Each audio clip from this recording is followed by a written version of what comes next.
Ni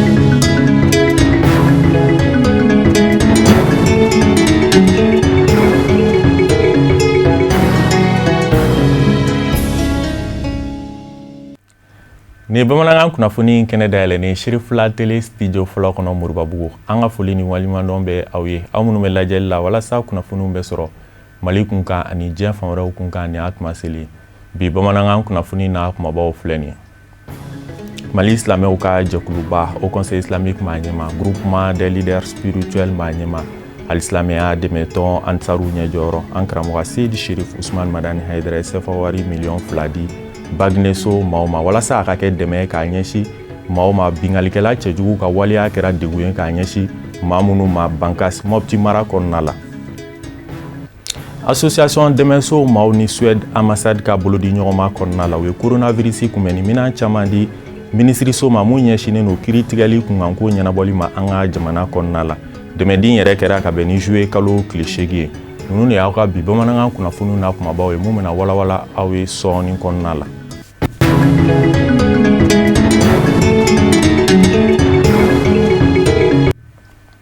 Ka foli kurakura k'a ɲɛsi aw ma Mali silamɛw ka jɛkuluba au Conseil islamique Maniema groupement des leaders spirituels musulmans du Mali Maniema Al-Silamɛya dɛmɛtɔn Ansaru ɲɛjɔyɔrɔ an karamɔgɔ Seydi Sherif Usman Madani Haidara sefa wari miliyɔn 2 di Bagneso maaw ma walasa a ka kɛ dɛmɛ k'a ɲɛsi maaw ma bingalikɛla cɛjugu ka waliya kɛra degun ye k'a ɲɛsi mɔgɔ minnu ma Lutu Sidibe ka sɔrɔlen don Kafunɛ Bacili bɛ ɲɛfɔli kɛ a ko kunkan. Ka sanga ni baganya wuli ka jɔ cɛjugu ye min taara manganiya jugutigiw fɛ ka ɲɛsin Bankasi cercle ma n'a kɛra sababu ye ka Bankasi cercle ka den ma 34 bɔnɛ u niw na ka labana ka bolofɛn caman tiɲɛ Mali silamɛtɔn Haut Conseil islamique du Mali Maniema Mali silamɛ diinɛ ɲɛmɔgɔ ka fara ɲɔgɔn kan jɛkuluba groupement des leaders spirituels musulmans du Mali Maniema Al-Silamɛya dɛmɛtɔn Ansaru ɲɛjɔyɔrɔ an fa ani an karamɔgɔ a Seydi Sherif Usman Madani Haidara ale min sanga ani wagati n'a bɛ ni maa faga wuli ka jɔn ninnu kɔncogo sugu bɛɛ lajɛlen na a ye ŋaniya jira kɛ ka ɲɛsin kasarabagatɔ ninnu ma ni sefa wari miliyɔn 2 dili ye dɔgɔnɔw ka fara ɲɔgɔn kantɔn mouvement Bagneso ma kasara ye maa minnu sɔrɔ wuli ka jɔn in sen fɛ ka se ka taa don o maa degunnen ninnu jigiya kɔrɔ n'u ɲɛji cɛli ye ka dɛmɛ kɛ ka ɲɛsin u ma Mali silamɛtɔn Haut Conseil islamique du Mali Maniema ba fɛ a fora kosɛbɛ Bagneso tɔndenw fɛ minnu kun bɛ sigi in kɛnɛ kɔnɔ. Alhamdulillah an nana hɛrɛ de la parce que donc an bɔra ka conférence kɛ ka kule ka yira diɲɛ bɛɛ ye u ka dɛmɛdonya kɛ an ma yɔrɔ mun ye o ye Bangas mara tile 2 na dugu 4 jadisiw nana maa 36 u bɔnɛ u ni na ka dugu 4 bɛɛ wuli ka bɔ a nɔ na ninnu bɛɛ dɔrɔmɛ o ni minɛn foyi ma bɔ ka na sigi Bangas sisan u bɛ Bangas donc an ka conférence la an kulela ka bɔ diɲɛ maa bɛɛ setigi bɛɛ u k'a lajɛ ka an dɛmɛdonya ka an na o kulekan kama kunu u y'an wele ko an ka na Sirifula la yan an nana an karamɔgɔ ɲɔgɔn ye an ni u ka groupe ɲɛmɔgɔ ye ɲɔgɔn ye o ye bonyaba de k'an ye an ma sigi ni bonya mun ye ka miliyɔn 2 da an ma k'a ɲɛji kɛ ni nin ye o de ye an se yan vraiment a bonyana an ma a diyara an ye Ala k'u sara n'i ye dɛsɛbatɔ ɲɛji cɛ Ala de b'i ɲɛji cɛ n'o tɛ karamɔgɔ an b'a ye télé la an bɛ ɲɔgɔn ye yɔrɔ caman na ka sigi terre à terre ka bonya kan na tuguni an ma papier kɛ ka adresse a la i y'a mɛn télé la dɔrɔn ka an wele ka nin bonyaba kan na a diyara an ye a bonyana an ma. Kɛnɛ in kɛra hukumu ɲuman ye dɔgɔnɔdenw ka jɛkulu Bagneso tɔndenw ma u ka se ka welewele dakɛ ka damakasili kɛ ka ɲɛsin manganiya ɲumantigiw bɛɛ lajɛlen ma k'u kɔfilɛ dugu ninnu na duguden minnu ni u ka hakɛw bɛɛ lajɛlen darakilen don ka bɔ u bolo a tɛ kun la u ka taa sɛnɛkɛ bilen baara o baara ni o bɛ nafa lase u ma u ka se ka dɔrɔmɛ 1 yɛlɛma ka kɛ 2 ye o bɛɛ lajɛlen jɔra a bɛ san damadama bɔ k'a sababu kɛ banbagancimɔgɔw ka wulikajɔ cɛjuguw ye mouvement Bagneso tɔndenw u ye welewele dakɛ ka ɲɛsin jamana ɲɛmɔgɔw ma k'u k'a lajɛ k'u sekow kɛ ka cɛsiri baaraw fanga bonya walasa ni dansagun waleya jugu ninnu kɛbagaw bɛ se ka ɲangi cogo min u labana ka wale ɲuman dɔn ni duwawu don kɛli ye ka ɲɛsin Al-Silamɛya dɛmɛtɔn Ansaru ɲɛjɔyɔrɔ Mali silamɛtɔn Haut Conseil islamique du Mali Maniema Mali silamɛ diinɛ ɲɛmɔgɔw ka fara ɲɔgɔn kan jɛkuluba groupement des leaders spirituels musulmans du Mali Maniema an fa ani an karamɔgɔba a Seydi Sherif Usman Madani Haidara ma ka da kan ŋaniya ɲumanya cɛsiri baara ani dɛmɛɲɔgɔnya tali la ka ɲɛsin u ma. Karamɔgɔ Hayidara ye u bisimila bonya ani karama min fana kɔnɔ u y'o foli fana kɛ. Donc ni walla an tɛ ɲinɛ nin kɔ o de y'an lase yan an bɛ dugawu k'a ye kɛrɛnkɛrɛnniyana samiya na karamɔgɔ bɔra ka dugawu ba de k'an ye parce que an ka cikɛla bɛɛ u mago bɛ dugawu la donc yɔrɔ bɛɛ n'i bɔra cikɛ la i bɛ tiire marifa la halala ɲini ka i don i dalen k'i ka du kɔnɔ u b'i tiire halala ɲini an nana o kolo karamɔgɔ la k'a ka dugawu k'an ye an ka 4 cercle la Bayangara, Koro, Bangasi, Douanza. Vraiment wulana a ye dugawu kɛ Ala ka dugawu kelen jaabi ya Rabbi Ala ka dugawu kelen jaabi an fana bɛ dugawu k'a ye dɔgɔnɔw tɔgɔ la association tɔgɔ la 4 cercle tɔgɔ la karamɔgɔ a n'a jama an bɛ dugawu k'a ye ni a bonyana ma a diyara an ye a balala ma fana wallahi a balala ma mais an b'a dɔn karamɔgɔ bɛ nin kɛ an b'a dɔn Ansar Dine bɛ nin kɛ an b'a dɔn o bɛ nin de la u sigikun ye nin de vraiment a kɔni diyara an ye dugawu dɔrɔn de b'an kɔ barikada dɔrɔn de b'an kɔ o y'a ɲɛji kɛ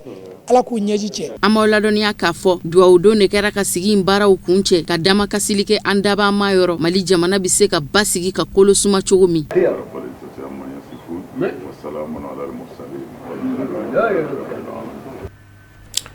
Mali silamɛw ka jɛkuluba au Conseil islamique Maɲema, groupement des leaders spirituels musulmans du Mali Maɲema, alisilamɛya dɛmɛtɔn Ansaru ɲɛjɔrɔ an karamɔgɔ Seydi Sherif Usman Madani Hayidara ka bangeli sankunbɛn okumu kɔnɔna la. Abidjan Ansaru ta tɛmɛnen kɔfɛ fédération Bélier fana ye don kɛrɛnkɛrɛn k'o kɛ jelidi tɔgɔ la mun senfɛ jeli pɔsi 250 sɔrɔla. Jelidi yɛrɛ kɛra ka bɛn karido juillet kalo tile 5 ya musokɔrɔ Jakarija Dambele ka sɔrɔlenw don. Sɔgɔmada na an b'o le kɛnɛ kan Ala fana sɔnna ma ya musokɔrɔ population o wurila komi kɔnɔkulu kana fara Ansar Dine kan ka se ka joli di parce que Côte d'Ivoire fagamaw y'a ɲini Ivoiriens fɛ ko joli dɛsɛ bɛ Côte d'Ivoire o joli dɛsɛ tɔn kelen min bɛ se ka joli di duniya bɛɛ Côte d'Ivoire bɛɛ ka se ka fagamaw nisɔndiya ka banabagatɔw dɛmɛ o tɔnba min bɛ yen o le bɛ Sherif Usman Madani Hayidara ka tɔnba ye min ye Ansar Dine ye o la an fari fununa ne ye min patron cɛ n'o ye Yakura Seri ye a denw bɛna kuma sisan k'o fari fununa a k'an wele ko k'a foli di an karamɔgɔ Hayidara ma ko si ni kɛnɛya san 60 ni loro caman bɛ yen k'o ɲini Alahu Taala fɛ k'o di an karamɔgɔ fa in ma Ala m'o kɛ karamɔgɔ fa in a n'an baw ani Sherif n'a dɔgɔninw ko ka foli di o bɛɛ lajɛlen ma k'o bɛ baara min na ko duyan ɲɛ b'a la. Alhamdulillah depuis an yɛrɛ ka joli di commencé ne yɛrɛ farisogo yɛrɛ la fɔlɔ ni ka joli di wagati o wagati n bɛ taa a bɛ kɛnɛya kula dun ma min ni fɔlɔ tɛ kelen ye o ye nafa fɔlɔ ye nafa filanan jolidilaw yɛrɛ minnu bɛ na an joli ta n'o ye dɔgɔtɔrɔw ye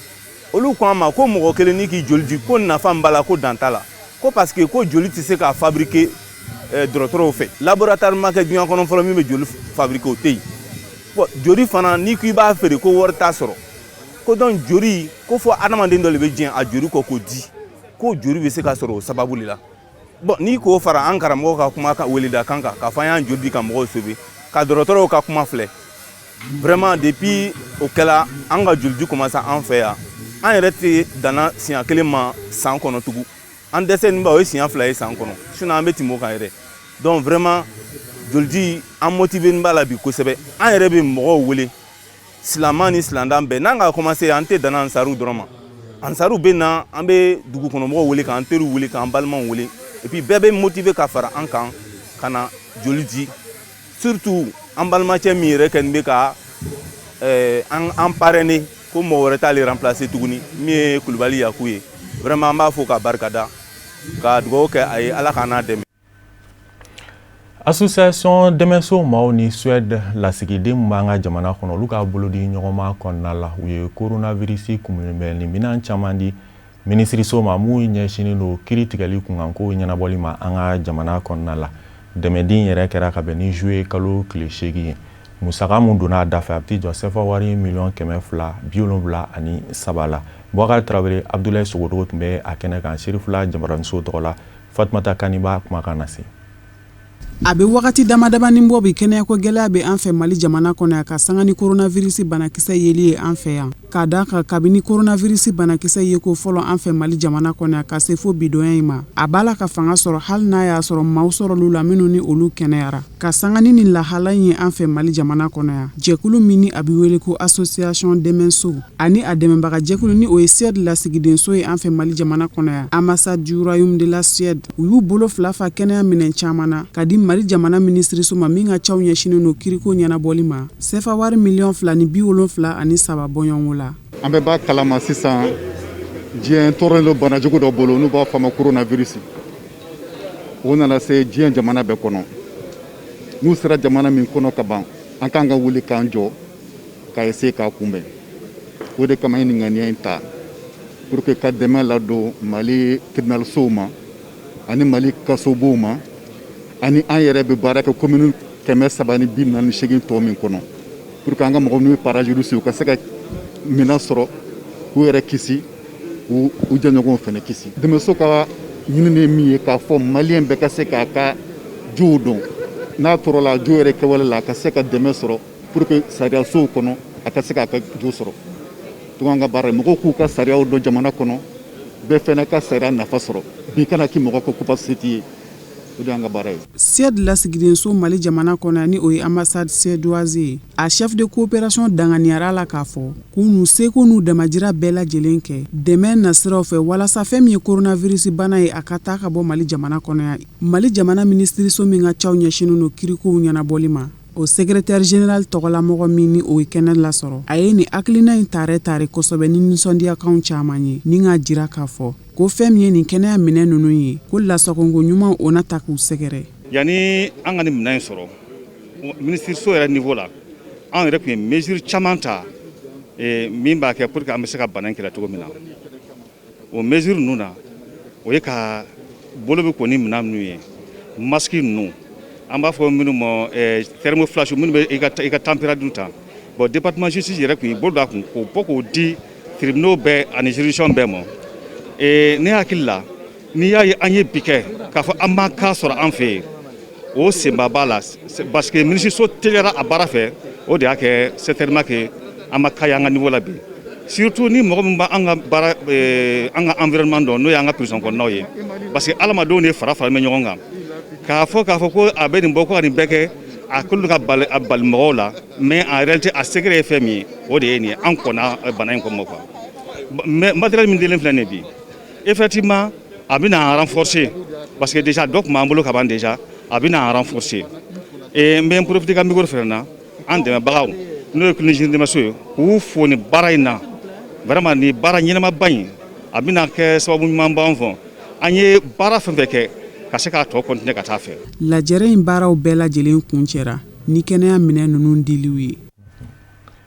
Plateforme de mouvement citoyen n'a ɲɛsinen don an ka jamana tabiyaw batoli ma olu ye kunnafoni kɛnɛ dɔ sigi sen kan ka bɛn ni juillet kalo tile 8 ye Memorial Modibo Keita la u ka kunnafoni di tun bɛ bolila fɛn mun kan o ye an ka jamana lahala ye an bɛ don min na i n'a fɔ bi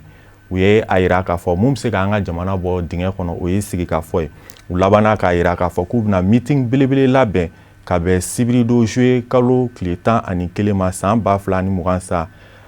Amadou Hampâté b'a la Bamakɔ kɔnɔna la Palais de la Culture Amadou Hampâté b'a la Bamakɔ kɔnɔna la kunnafoni di kɛnɛ in kan Serifula Jabaramuso tɔgɔ la Alihamidou Badeni Ibrahim Koulibaly tun bɛ Plateforme des mouvements citoyens pour la défense des valeurs religieuses, sociétales et la République au min filɛ n'o ye anw ye an y'a jɛya k'a fɔ an ti sɔn an banna mémorandum min yirala M5 RFP mɔgɔw fɛ président na anw ma sɔn a ma an ko ayi an tɛ bi an tɛ sini an y'a rejeté an bɛ président Ibrahim Boubacar Keita fo an b'a barikada a y'a tɛgɛ bɔli min kɛ mɔgɔw ye nin diyara an ye an b'a fɔ k'a barikada an bɛ dugawu k'a ye ala ka jamana ni sabati a bolo a sabanan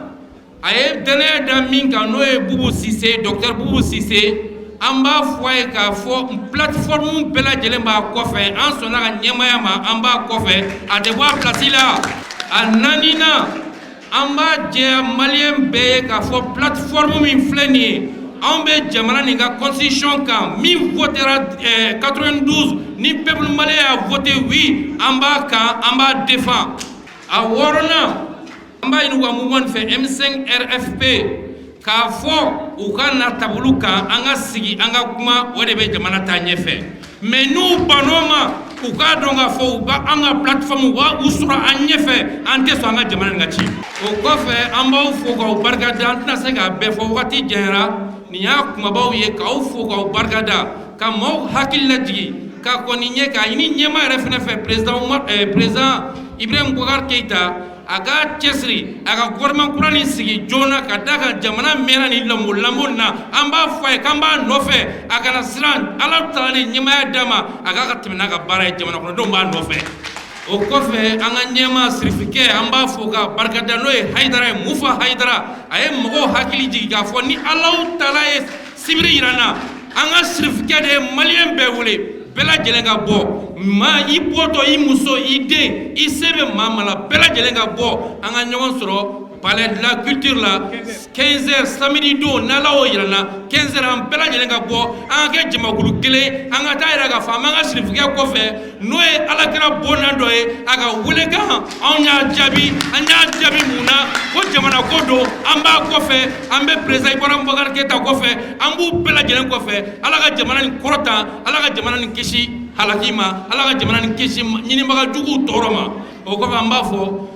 aw fɛn fɛn nana aw ni ce aw ni baraji ala ka n'aw dɛmɛ ala ka n'aw kɔrɔtan ala k'an balo silamɛya kan ala k'an fatu limaniya kan an ka nin jɛ ni ala k'a barika ala ka jamana taa ɲɛfɛ an b'a fɔ rabbana atina fid dunya hasanatan wa fil akhirati hasanatan wa qina azaban nar rabbana la tuzigh qulubana ba'da iz hadaytana wa hab lana min ladunka rahmatan innaka antal wahhab subhana rabbika rabbil izzati amma yasifun wa salamun alal mursalin walhamdulillahi rabbil alamin. Plateforme des mouvements citoyens ka kunafundi kenen ka a ɲɛma ye laseli mun kɛ an ka ɲininikɛla Alihamidu Badini ka kuma galamani na an ka ɲɛma dɔw fɛ. An ye point de presse sigi a sigikun ye hakilila belebele fila ye. Plateforme y'a ka assemblée générale kɛ le 4 juillet maison des aînés la. O assemblée générale d'information na a ɲini n'an ka maa minnu fɛ k'a fɔ ko hakilila min bɛ plateforme yɛrɛ la jamana bɛ situation min na k'an ka position jɛya c'est-à-dire an bɛ kan min na k'an k'o jɛya an k'a fɔ ka fɔcogo la fɔcogo min b'a jira k'a fɔ nin ye anw sugu de ye o hukumu kɔnɔna la a décidé dɔ fana kɔnɔ ka conférence de presse kɛ ani ko ka meeting kɛ parce que n'i ye meeting fɔ o ye jamajalajɛba ye an ka maaw bɛ région ni yɔrɔ caman na o bɛna bɔ ka na hakilila min b'an fɛ an fana bɛ kuma k'an ka hakilila jira donc o ye de position damadɔ bɛ yen an y'o jɛya parce que jamana kɔnɔ sisan a bɛ situation min na a dogolen tɛ mɔgɔ si la jamana politique n'a fɛn na maa dɔw bɛ olu y'a jira k'a fɔ olu bɛ ka jamana ta otage de la an y'o de faamu jamana talen don otage de la politique maa ni maa dɔw fɛ ka jira k'a fɔ ko ni olu ka hakilila tɛ jamana jɔlen don a tɛ baara an ko o tɛ tiɲɛ ye quoi parce que o ye jamanaden dɔw de ye o ka kɛ an t'u balo la mais jamanaden fanba bɛ majorité la tɛ minnu ma kuma minnu ka hakilila tɛ hali tɛ parti politique ye mais jamana y'u ta u ɲɛyɔrɔ bɛ jamana la u kan ka balo ka jamana kɔnɔ donc k'a fɔ ka jamana bɛɛ bloqué ka jamana bɛɛ paralyser parce que aw bɛ politique kɛlɛ ni fɛn minnu na ka aw ka hakililaw ma sɔrɔ aw sago ma sɔrɔ ka jamana paralyser an k'o de tɛ tiɲɛ ye filanan min fana ye min ye an ɲɛna ko crise politique ni fɛn minnu nana ani gɛlɛya min bɛ jamana kɔnɔ k'o de don mais o ye mémorandum fɛ an y'a c'est des mémorandum politique mémorandum social tɛ c'est à dire jamanadenw ka hami ni mago ɲɛnabɔli tɛ donc olu ka faamuya ye min ye ko Ibrahim Boubacar Keïta k'a kɛ président ko honorifique ani ko premier ministre ka plein pouvoir premier ministre plein pouvoir fɛnɛ premier ministre min ni président tɛ se k'a bali foyi la ani ko ka jamana bila transition kɔnɔ anw y'a faamu ko n'an y'an sigi ka ninnu lajɛ tan o bɛ ka kuma ni peuple tɔgɔ de ye non peuple monopole tɛ maa si bolo anw ye peuple dɔ ye o e ye peuple dɔ ye o u bɛ kuma u kanuba n'u ka tɔndenw ye maa to o hakɛ b'u bolo mais peuple u tɛ kuma ni peuple tɔgɔ ye an fɛnɛ ye peuple ye hakilina ni faamuya min b'an na an fɛnɛ ko sisan jamanakuntigi min bɛ n'o yɛrɛ Boubacar Keïta ye élection ni nana n'a ye ka kɛ président ye parce que an bɛ nin préciser han a mana coup d'état la a mana jagoya fanga la dɛ élection ni nana o ye mouvement démocratique yɛrɛ système bila ko an bɛ fanga sɔrɔ ni sira minnu ye 2013 u ye élection de kɛ a gagné 2018 u ye élection kɛ fɛnɛ a gagné ani maa minnu filɛ ɲɔgɔn na nin ye maa fɛn fɛn bɛ M5 ni RP kɔnɔ nin bɛɛ tun ye candidat 2018 kɔnɔna la fanga m'a sɔrɔ jamanadenw ka voix usine fɛ u b'a fɛ ka fanga ɲini sira wɛrɛ de fɛ parce que o de y'a transition tɔgɔ ye parce que ni transition fɔra donc règle t'o la bɛɛ de bɛ jɛ an bɛ jɛ ka fanga jamana gérer c'est à dire jamana sɛgɛnna nin na quoi politiquement mouvement démocratique yɛrɛ na mars 91 kɔfɛ u ye système de bila k'u bɛna jamana ta an y'a ye wagati o wagati maa dɔw de bɛ yen n'olu da bɔra jamana fanga baara la ni jamana baaraw la dɔrɔn u bɛ jamana ɲagami u ka intérêt kosɔn n'u ka intérêt sɔrɔ wagati min na u bɛ jamana sumaya o kumana jamanadenw ye sagaw de ye wa an bɛ kuma la jamanadenw de fɛ u k'a faamu minnu bɛ n'u bɛ ka jamana ɲagami ko jamana bɛɛ ka jɔ u dɔrɔn tɛ jamanadenw ye mais an bɛ nin kuma adressé jamanakuntigi de la a k'a dɔn jamana kɛra gouvernement t'a kɔnɔ nin ye a tile 20 ye a ka gouvernement nommé tɛ jamana gouvernement kura nommé jamana ka baara parce que jamana tɛ se k'a jɔ ko maa damadɔ ko k'olu ka hakilila tɛ olu b'a fɛ e ka taa ka jamana bɛɛ jɔ olu ka hakilila kɔsɔn o fana tɛ tiɲɛ na parce que maa wɛrɛw de bɛ ka tɔnɔ ale de taara k'a ka jamanadenw mara parce que jamanadenw y'u ka danaya d'a kan donc a ko baara kɛ parce que o de y'a ka prérogative ye mais n'a fɔra politiquement fɔra ɲɔgɔn kɔ ka jamana fɛn bɛɛ jɔ ko parce que ko politiquement sago ma kɛ o ye ka janfa de don jamanadenw ma o ye anw ka hakilila t'o ye an ye jamanadenw bɛɛ lajɛlen wele meeting na samedi kuma tɔ minnu bɛ yen munna an ye nin position ta munna an ko an bɛ jamanakuntigi défend munna an ko an bɛ valeur républicaine défend munna an ko an bɛ institution défend an bɛna nin walanwalan kosɛbɛ parce que dalu b'an bolo han an tɛ kuma tɛ k'a ka d'an ye dɛ dalu b'an bolo dalu ɲɛnamaw an ka faamuya cogo n'an ka secteurw la min an bɛ se jamanakuntigi ye fɛn min kɛ an bɛ se k'a walanwalan kosɛbɛ k'a défend kosɛbɛ jamanakuntigi ye baara caman kɛ président si mana jamana in kɔnɔ je dis très bien k'a fɔ valeur sociétale républicaine religieux ko maa y'a défend comme Elhaji Boubacara Keita. walasa ka diɲɛ fan wɛrɛ kibaruyaw labɛn an ka Kafunɛ Bacili lamɛn.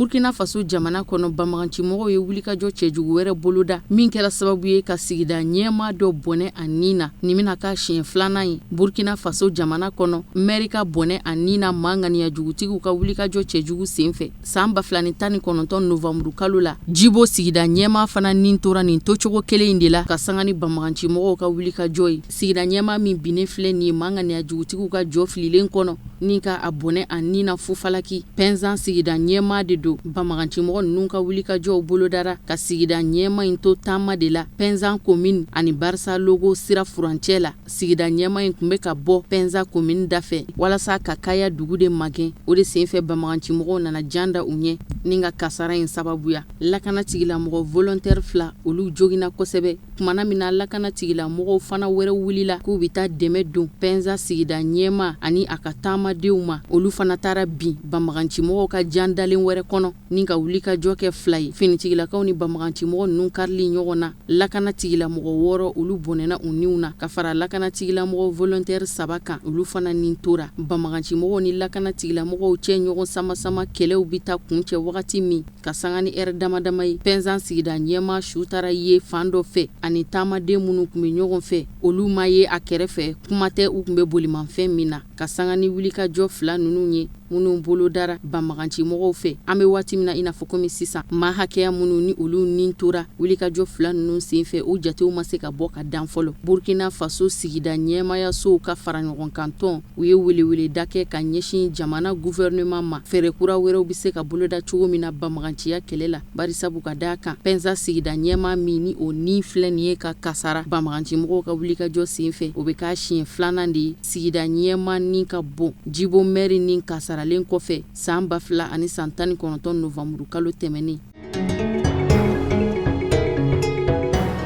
hali n'o y'a sɔrɔ jamana ɲɛmasigi kalata min ni o dɔgɔdalen do Cadi jamana kɔnɔ n'o ka kan ka labato ka dangɛnɛmaya ka bɛn ni don dɔgɔdalen ye ka sanga ni jamana sariya senw ye nka a bɛɛ rata fɛn bɛ tali kɛ wasadensigi kalataw kan ani sigida ɲɛmayasosigi kalataw kan olu kɔni bɔra a dɔgɔkɔrɔ cakɛda min ni o bilalen do kalata koɲaw ɲɛnabɔli kama kalata labɛnniba jɛkulu commission électorale nationale indépendante u y'a jira k'a fɔ kun min y'a to wasadensigi kalata ani sigida ɲɛmayasosigi kalataw bi bɔ u dɔgɔkɔrɔ k'o sababu bɔra diɲɛ bana jugu in na min kundalen do diɲɛma kan coronavirus bana don kura minnu ni olu dɔgɔdara ni jamana ɲɛmasigi kalata kan ka kɛ ka bɛn o don dɔgɔdalenw ma ani wasadensigi kalataw olu bɔra ka bin dɔgɔkun tɛmɛnen n ka sigida ɲɛmayasosigi kalata ni wasadensigi kalata minnu ni olu denw bɛ ka bɔ a dɔgɔkɔrɔ siɲɛ caman u bɛ ka maa dɔw jɔrɔ o de kama kalata labɛnniba jɛkulu commission électorale nationale indépendante CENI ye wele bila diɲɛ setigi jamanaw communauté internationale walasa ka se k'u ka kunnafoni cari kalata labɛnniba jɛkulu y'a jira k'a fɔ ko wele bi bila dɛmɛbaga jɛkulu bɛɛ lajɛlen ma u k'a lajɛ ka dɛmɛ ɲɔgɔnya ɲɛsin Cadi jamana gouvernement ma musaka ko binakun kan ani minɛnko binakun kan min bɛ kɛ sababu ye kalata ninnu bɛ se ka kɛ ka bɛn don dɔgɔdalenw ma a kana cɛ tugun jamana ɲɛmasigi kalata yɛrɛ o taku fɔlɔ baaraw dɔgɔdalen don ka bɛn avril kalo tile 10 ani a tile 11 nata ma san 2000 ani san 21 fɛn min bɛ tali kɛ wasadensigi kalataw kan don min dɔgɔdalen don o la san 2000 ani san 21 san kɔnɔ o ye octobre kalo tile 23 ani a tile 24 sigida ɲɛmayasosigi kalataw fana olu dɔgɔdalen don ka bɛn avril kalo tile 2 ani a tile 3 ma san 2000 ani san 22 nata o kɛra dantigɛli ye walawalali kɛra min kan kalata labɛnniba jɛkulu commission électorale nationale indépendante ma ɲɛma Mahamatou Kodi fɛ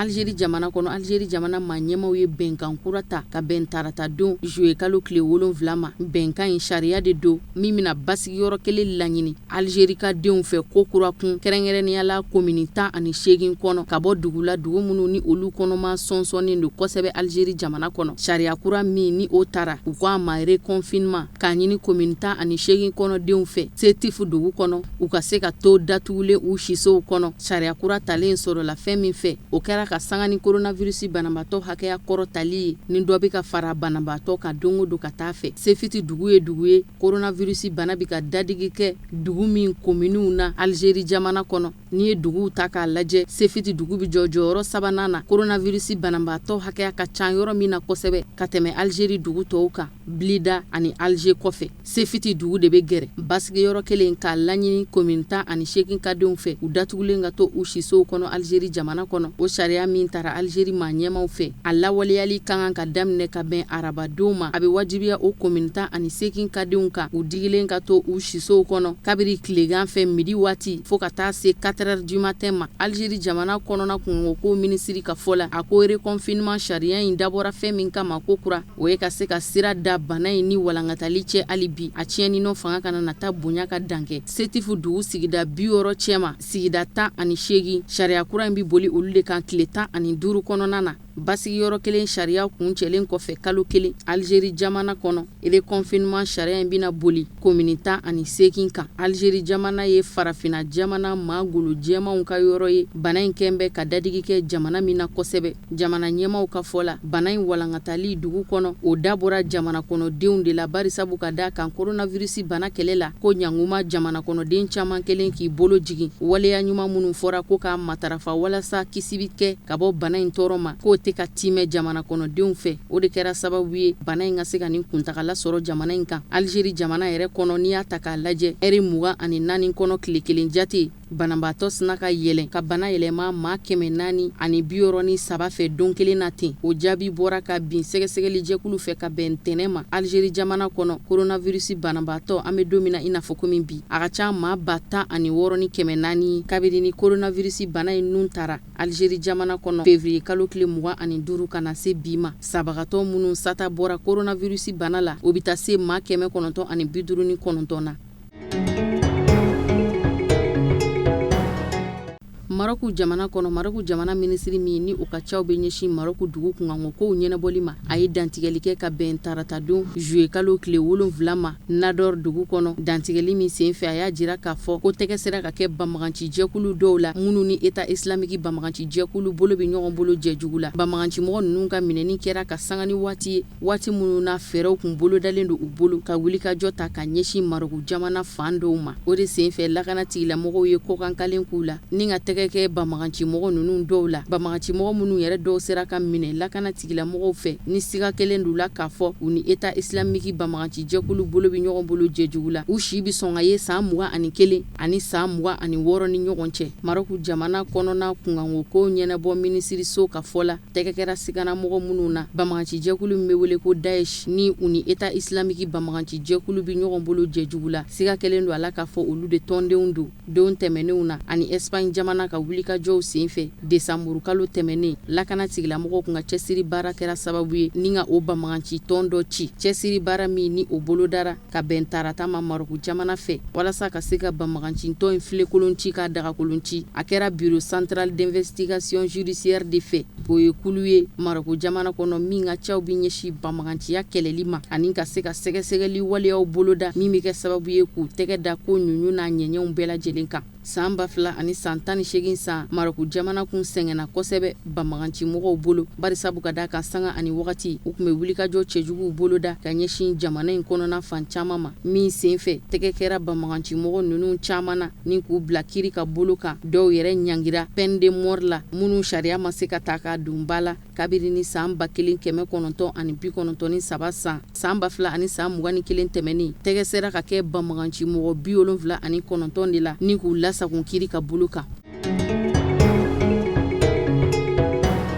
Ethiopie jamana kɔnɔ a bɛ taa se maa 239 na minnu ni tora ka sanga ni nisɔngoya jira taama dɔ ye ani jamana kɔnɔdenw ka murutili minnu ni olu bolodara Ethiopie jamana kɔnɔ dɔgɔkun tɛmɛnen o bɔli murutili minnu ni o kɛra dugu bɔlɔnfurancɛw ni ɲɔgɔn cɛ Ethiopie kɔnɔ o kɛra ka sanga ni Ethiopie jamana kɔnɔ den dɔ de ka bɔnɛli ye a nin na dɔnkilidala do siya min bɛ Ethiopie jamana kɔnɔ ni u k'a ma ko Oromo olu ka den dɔ do o de kɛra sababu ye ka ɲuguɲugu lawuli ni ɲagaɲaga ye ni nisɔngoya taamaw bolodara siyaw yɛrɛ damaw cɛ fɔ ɲɔgɔn kɔ mangaw nana ben ka wuli ka jɔ ka sanga ni o nisɔngoya jira ninnu ye min senfɛ ni dugudenw ni polisilakaw karila ɲɔgɔn na walasa ka basigi nati polisilaka maa 9 ka fara milisi 5 kan ani jamana kɔnɔden 215 olu de nin tora nisɔngoya jira ninnu senfɛ kunnafoniya dara Ethiopie jabaranisoba la ka bɛn araba juillet kalo tile 8 ma Ethiopie duguba la Addis Abeba polisiya fana ye kunnafoniya min di ko maa 10 fana bɔnɛna u niw na ye polisilaka 2 bɛ u cɛma Ethiopie duguba la Addis Abeba ka fara Oromia marabolo kan olu de kɛra nisɔngoya ninnu jira yɔrɔw ye nisɔngoya jira minnu ni olu taara wolo ni kasaraba in na ni maa 239 ni dajili jamana kɔnɔdenw bo o la ka fara polisilakaw kan nisɔngoya in yɛrɛ ju taara minɛ dɔnkilidala tɔgɔtigi min yɛrɛ ka saya sababu la Ashalu Undeza n'a kun ye maa ye min kun kɛn bɛ ka Oromo siyaw ka darapo kɔrɔtan kosɛbɛ k'a yanga u ka bɔnɛni a nin na marifakisɛ sababu la ka bɛn juillet kalo tile 29 tɛmɛnen ma Ethiopie duguba la Addis Abeba o de kɛra sababu ye ka na ni fujinɛli ye ni dugudenw bi don dugu bɔlɔnfurancɛw ni ɲɔgɔn cɛ k'u ka nisɔngoyaw jira min taara wolo siyaw yɛrɛ damaw yɛrɛ cɛ ɲɔgɔn faamuyabaliyaw la nisɔngoya jira ninnu fɛ maa 239 minnu ni olu ni kasara la maa dɔw sata bɔra polisilakaw la minnu kun bɛ k'a lajɛ ni ka jama yɛrɛ kɛ fan dɔ fana fɛ siyaw yɛrɛ damaw cɛ fɔ ɲɔgɔn kɔ mangaw maa caman de nin tora o senfɛ walasa ka se ka bugun bɔ maa 239 ninnu ka sacogo kan sɛgɛsɛgɛli baaraw dabɔra min senfɛ tɛgɛ kɛra siganamɔgɔ maa 3,000 ani 500 la minnu welela bɔgɔ jeninen kan walasa ka se ka ɲiningali busamisɛn tugu u la u lasagolen do kiri ka bolo kan siga kɛlen do la k'a fɔ olu de ye maaw ye maa minnu ni u bɛ fɛ ka jamana in basigi tiɲɛ siya min bɛ wele ko Omoro olu ka den minnu ni o bɔnɛna a nin na k'u b'a fɛ k'o ka fagaliko de ta k'u dogo o kɔfɛ ni ka jamana basigi tiɲɛ ka dangari kɛ jamana sariyasenw na. Kabeni arabadon juillet kalo tile 8 Faransi jamana ɲɛmaakura Jean Castex a y'a ka laɲini dɔw da kɛnɛ kan a ka baara bolodalenw na k'a b'a ŋaniya la ni ka dɛmɛbaga jɛkulu bɛɛ lajɛlen fara ɲɔgɔn kan sigi min ni o dɔgɔdalen do ka bɛn juillet kalo tile 20 nata ma o sigi in kɔrɔfɔ bɛ nata boli fɛn minnu kan kɛrɛnkɛrɛnnenya la o bɛ tali kɛ sɛngɛ lafiɲɛ bɔko sariya sen de kan ni o ye retraite ko ye Faransi jamana minisiri ɲɛmaakura a ko a bɛna sigi ka fɔ nun do ko kura ka ɲɛsin réforme de retraite ko ma kɛrɛnkɛrɛnnenya la ko hakili bi jagabɔ ka ɲɛsin musaka ko ma ani ka se ka dɛmɛbaga jɛkulu bɛɛ lajɛlen fara ɲɔgɔn kan minisiri ɲɛmaakura Jean Castex kɛlen kɔfɛ ka sigi kɛ ni dɛmɛbaga jɛkuluw ye kelen o sigi min ni o bolodara ka bɛn alamisa juillet kalo tile 9 ani juma juillet kalo tile 10 ma a ka baara bolodalen kuraw la a bɛ fɛ ka bɛɛ lajɛlen de fara ɲɔgɔn kan u ka se ka jɛ ɲɔgɔn fɛ ka sigi ka kuma ka bɛnkan dɔw dajira ɲɔgɔn na réforme des retraites ko gafe kun kan. Ni ye kunnafoni ye an ye mun sɔrɔ sisan